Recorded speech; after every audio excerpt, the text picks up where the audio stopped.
What's up, everyone? It's Scotty with Money Vesting. So I am now back at the hotel. And again, I do apologize for both the audio and the video. It's not going to be top tier because again, I'm traveling and I've got limited equipment with me. So in this video, I wanted to talk a little bit about Palantir, and Palantir obviously rallying quite a bit on the day today on the news that I think Kathy Wood picked up a couple million shares. So we're going to discuss what the fair value might look like and what the price target 5 years out is going to be based on different assumptions that we make today. So I've been kind of seeing some reports and some other studies already out there suggesting that Palantir once again could go up to as much as $500 or even as crazy as $1,000. Some people even expecting Palantir to get up to $1 trillion market cap, which to me seems a bit overstretched, a little too crazy, to say the least. But in this video, I want to give you a little bit more of a realistic picture on what Palantir's path might look like moving forward. So hope you guys enjoy this video and find it helpful. Make sure that you drop a like. Don't forget to subscribe to the channel, and the link to our Discord and Patreon is going to be down below. I do want a little bit of Palantir, and I am still underwater on those shares, and I will be planning to maybe sell some covered calls very soon here as it continues to carry that momentum forward, and of course get rid of some of the shares. But I do still believe that long term, I think there is going to be some more value addition for Palantir. I think there is more potential, and I'll go over some of the reasons as to why Palantir might be pushing higher in the first place. So again, link's going to be down below if you want to join and be a part of our money investing community. There is a 16% annual discount that you can take advantage of before the end of this month. So let's just dive right into it. First thing I want to go over is, of course, the price action itself. We'll come back to the technicals, but this right here, a 14% move getting past $11.75. Now market cap sitting at just a little bit under 25 billion. And we're seeing a volume over 171 million shares. So very, very strong week for Palantir, up over 23% this week. Last week, it was up another 28%. So in just the last 2 weeks, it's up over 55%. So very nice move to the upside. I actually did a video on Palantir a couple weeks ago, and I think these right here are the two reasons as to why Palantir might be on the move, in the last couple weeks here. First reason is turning profitable. So in my previous video, I talked about how there is going to be huge inflows for not just Palantir, but I think across the board for a lot of companies in 2023 if they start to turn the corner towards profitability. Because I can tell you from experience and from, just doing this for years, institutional investors look for profitability. They very rarely go after companies that are super speculative and unprofitable because they've got an image to maintain, right? For their clients, they are pretty much presenting these companies to their clients at the end of the quarter and at the end of the year. And they want to look for companies that are well-known names and companies that can actually generate profits, earnings, cash flows. That's why on the plus side, they look for profitable companies, but on the downside, they only look for profitable companies that are reporting strong numbers over the next couple quarters. That's all they really care about because, again, their time horizons are really, really short. And that's actually talked a little bit more about in the book called That Little Book That Beats the Market by Joel Greenblatt. So you can check that out. You can read that as well. But he talks about how hedge funds, institutional investors have a very, very short time frame. So as these companies, in my opinion, are now starting to turn the corner towards profitability, I've mentioned this a couple times now already this year, that you are going to see a lot of funds take advantage of that move. And Palantir is just one of the many examples. I think there's also companies like Fiverr and Upstart and Twilio, and not to mention Shopify and Square. I mean, these all companies have huge stories, huge potential. Now they're starting to kind of really realize that moving forward. And the second reason obviously could be AI, which has obviously been the theme of 2023 so far. NVIDIA with another very massive day, market cap's well over 750 billion, I think. I think we can all agree that it's insanely overvalued. I think everybody on the street knows that it's insanely overvalued, but there's nothing that can be done because the sentiment and the market momentum is really, really strong for the company right now. So in my previous video, I actually talked about my fair value on Palantir. By the way, this right here was, Kathy Wood kind of buying another 286,000 shares, and this comes after 4.3 million share purchase last week, another 1.2 million share purchase yesterday. So she is definitely loading up on a Palantir. Now, this right here was my analysis, I think 12 days ago. I did the analysis on Palantir going over with these numbers, 20% growth rate for net income, 25 times P multiple, 12% discount rate and 10% margin of safety with a 2% share dilution. Of course, share dilution has been a big piece of Palantir. It's in fact been a little bit of a problem for Palantir as well, which has obviously been super concerning. But my fair value ended up at around $5.79, and the price target 2027 was around $11.33, which right now, if you notice the price, is already trading way past that level. So I wanted to take a little bit of a different approach. Again, this is the analysis that we have already done on Palantir, and I understand that when the price is moving higher, the sentiment is so strong, the recency bias is so strong that, you know, all these numbers start to become nothing but just crazy low or crazy high, right? At this point in time, right now, when Palantir is moving up, right, $500 seems more realistic than $5, right? That's how psychology works. That's how behavior works when it comes to the markets, right? That's how biases work. And when recent price action is so strong, everybody wants to expect more upside, right? That's what's going on with NVIDIA. Nobody wants to talk a little bit about the valuation.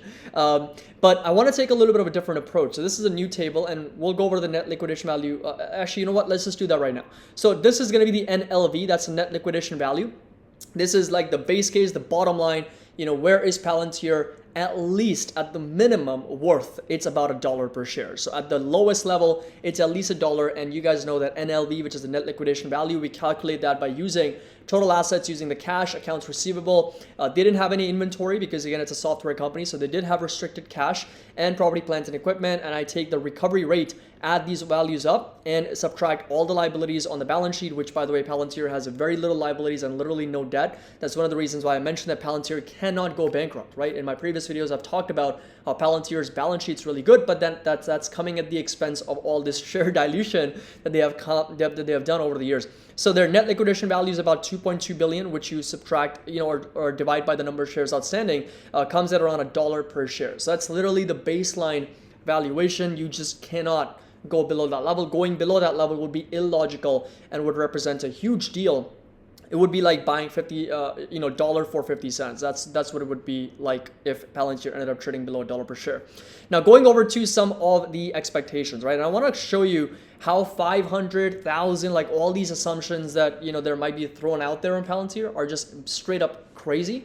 And that is because the numbers need to really justify that level of valuation for the company, right? So what I've done here is that instead of projecting out net income growth, what we're going to do is we're going to project out revenue growth and then net income margin. So it's going to be a little bit different, you know, just doing this for the sake of, Palantir here to kind of forecast what that revenue growth is going to look like. And again, play around with those numbers, those assumptions. So in 2023, let's just say that they do $2.5 billion in revenue, and they're probably not going to do 20% gap margins, but I want to be generous. I want to, really paint out a very optimistic price target for Palantir. So just for the sake of this argument in this example, we're going to do 20% net income margin, and that ends up at around $500 million in net income with an EPS of about 23 cents when you divide that by the number of shares outstanding.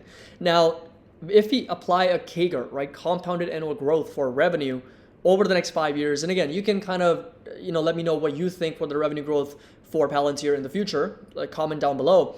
But let's just go with 30%, right? Even though they have kind of discarded their 25, I think it was 25 or 30% goal over the next 5 years, but let's just go with 30%.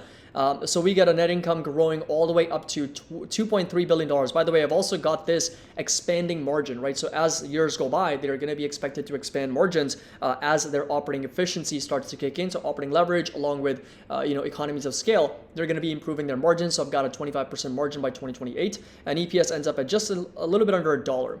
Now, multiple target, I think with a very strong growth like this, the company can easily deserve a 30 times P multiple. So if you apply that multiple, the price target will be a little bit over $28 per share, right? $20 per share from $11 right now is a well over 100% move for Palantir on the most optimistic assumptions that you will see me make for Palantir. This would be the most optimistic scenario for me personally, right? So if I were to paint out the best case scenario for Palantir, this would probably be it over the next 4 to 5 years, of course. And then if you really think about it, I mean, we're looking at almost $10 billion in revenue, right? I mean, these are not numbers that the companies can achieve fairly quickly, right? Especially when you're working with a B2B business, the business to business, obviously company. So with AI, with a lot of these, Foundry and Gotham and everything that they're doing on the commercial side and on the government side, I think it's possible for Palantir to grow in the tens of billions of dollars in revenue.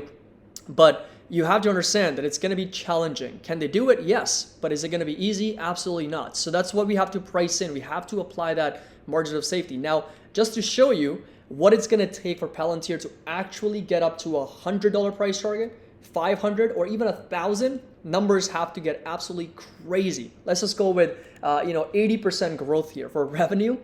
And then we'll have to go, so 80% growth on revenue. Let's just actually go with 50%.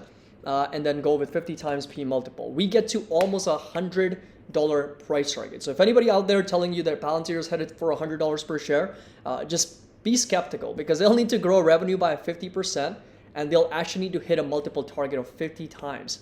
And I know it's kind of hard to see that that's not possible, because it may be, but it's all about recency bias. Right now, since the price is moving up, it's very easy to imagine that Palantir is going to be very successful at a high price target, but that's in terms of the valuation. I mean, long term, it's very unlikely, right? The probability is quite low.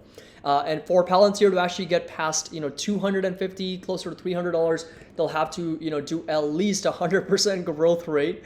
Even if you come down to, let's say 75, that's when it's trading at past $200 per share. Let's just do 75, and now it's over $300 per share. Let's just do 100 times multiple, P multiple, and an 80% growth rate, or an 82% growth rate, and now it's trading at well over $500 price target by 2028. So just think about the numbers. They'll have to be at over 49, almost $50 billion in revenue, generating even a 25% margin, gives them over $12.4 billion in net income. This is even considering the share count is going to be stagnant. There's not going to be any share buybacks or dilution over the next 5 years, and that's how you get a price target of $509. But I mean, these numbers are unrealistic. So like I said, the most optimistic I would ever be on Palantir right now at this point, knowing everything I know about the business, is going to be 30-30, which is 30% growth rate and a 30 times P multiple, which is going to be a slight upgrade from 2025. So if you do, let's say 30 here and 30 over here, then of course the fair value ends up at roughly over $964 with a price target of a little bit over $18, but this is also pricing in a 10% margin of safety and a little bit of a higher discount rate and share dilution as well, right? So those are now priced in over here on this assumption, which is a little bit of a different way to calculate the price target, not the fair value. Those are two different things. So that's where we are with Palantir. And in terms of technicals, you'll notice that we are now approaching a resistance at 1184 once again. So that right there is going to be that resistance to watch. A very strong green candle between two resistance levels. So breakout over 1032. This is going to be a new support now for the company, and resistance is going to be staying put at 1184 for Palantir moving forward. So that's where I'm at. I'm still going to be holding. I'm still going to be, a small percentage owner of Palantir shares, but we'll be looking at trimming a little bit with selling some calls, probably either tomorrow or next week if this move continues. And then in terms of valuations, in terms of long term, I think it's really important for us to address and understand that in the short term, markets are a voting machine, and in the long term, they are a weighing machine. Warren Buffett said that, and it's a quote that is absolutely timeless and can really serve you well over the long term. So hope you guys enjoyed this video and find it helpful. Make sure that you drop a like. Don't forget to subscribe to the channel. If you're just joining us for the first time, the link to our Discord and Patreon is going to be down below. As always, happy investing. I'll see you all in the next video.